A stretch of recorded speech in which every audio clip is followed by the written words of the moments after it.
नेपाल र भारतको सिमाना 10 गजा क्षेत्रमा कसैले पनि अतिक्रमण गर्न र भौतिक पूर्वाधार बनाउन पाइँदैन। तर त्यही 10 गजा मिचेर भारतीय पक्षले कतिपय ठाउँमा सरकारी भवन नै बनाएको छ। कतै नेपाली पक्षबाट पनि अतिक्रमण भएको छ। केही ठाउँमा त दुवै मुलुकका बस्तीको आँगन, गाईबस्तु बाँध्ने गोठदेखि बजार समेत 10 गजामै छ। बाँकेको यो पूर्वी नरैनापुर गाउँपालिका अन्तर्गत पर्ने म जहाँ उभिएको छु यो नेपाल तर्फको घोडदौडिया गाउँ हो र ठ्याक्कै मेरो यो दायाँ साइड तर्फ पनि भारतको घोडदौडिया गाउँ नै छ। दुवै गाउँको नाम एउटै छ र यो 10 गजा दुवै गाउँको आँगन बनेको छ। यो त सामान्य अवस्था मात्र हो, यो भन्दा जटिल अवस्था पूर्वतर्फ छ। महोत्तरी जिल्लाको प्रमुख जिल्ला अधिकारी रूपमा काम गर्दाखेरि पनि मैले त्यो क्षेत्रमा योभन्दा अझ बढी घना बस्ती भएको र बजारको एरिया मटियानी शम्सी जस्ता क्षेत्रहरूमा ठूलो बजार जुन चाहिँ 10 गजाको वारी र पारी नै रहेको र ठूलो व्यापार व्यवसाय पनि सञ्चालन हुने त्यस्तो खालको अवस्था देखेका थिएँ। अब यहाँ चाहिँ त्यति व्यापार व्यवसायको अवस्था चाहिँ खासै देखिएन र चाहिँ बस्ती चाहिँ अब 10 गजा चाहिँ आँगन जस्तै राखेर वारी र पारी चाहिँ बस्ती बसेको चाहिँ देखियो।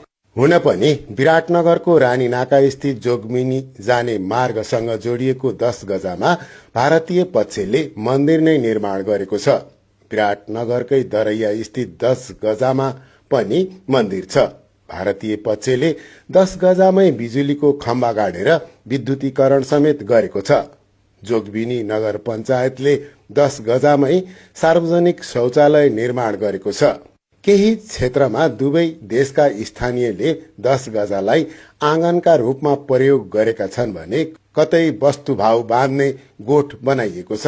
बस्ती नजिक भएका केही ठाउँमा कुनै न कुनै रूपमा 10 गजा पूरै अतिक्रमण भएको छ। यो सीमा क्षेत्रमा भएका यस्ता समस्याहरूलाई समाधान गर्ने पहिलो पाटो चाहिँ हामी यो द्विपक्षीय छलफल वार्ताद्वारा गर्छौं र चाहिँ यहाँबाट समाधान हुन नसक्नेलाई चाहिँ गृह मन्त्रालय मार्फत चाहिँ त्यो अनुरोध गर्छौं। 10 गजा अतिक्रमणसँगै भारतीय पक्षले पूर्वी इलामदेखि पश्चिम कञ्चनपुरसम्म नेपालको सीमावर्ती 668 स्थानको जमिनमा भोग चलन गर्दै आएको छ। नेपाली पक्षले 274 ठाउँमा खेती गर्दै आएको पाइएको छ। तर दुवै मुलुकले वास्ता गरेका छैनन्। संसदको राज्य व्यवस्था तथा सुशासन समितिले 2077 जेठमा नेपाल भारत सीमाको 10 गजाबाट भौतिक संरचना हटाएर खाली गर्न सरकारलाई निर्देशन दिएको थियो। तर 8 महिनासम्म पनि संसदीय समितिको निर्देशन कार्यान्वयन भएको छैन।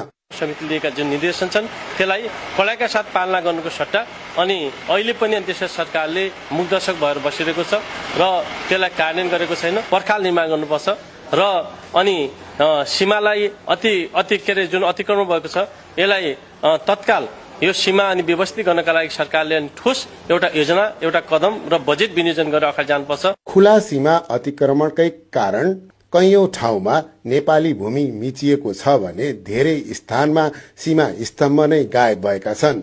यो स्थितिमा 10 गजा पनि अतिक्रमण हुँदै सड़क वा बस्ती सहितको पूर्वाधारले भरिँदै जाने हो भने भविष्यमा सुरक्षा चुनौती त हुने छ नै, सीमा समस्या थेग्नै गाह्रो हुने गरी बल्झिन सक्छ।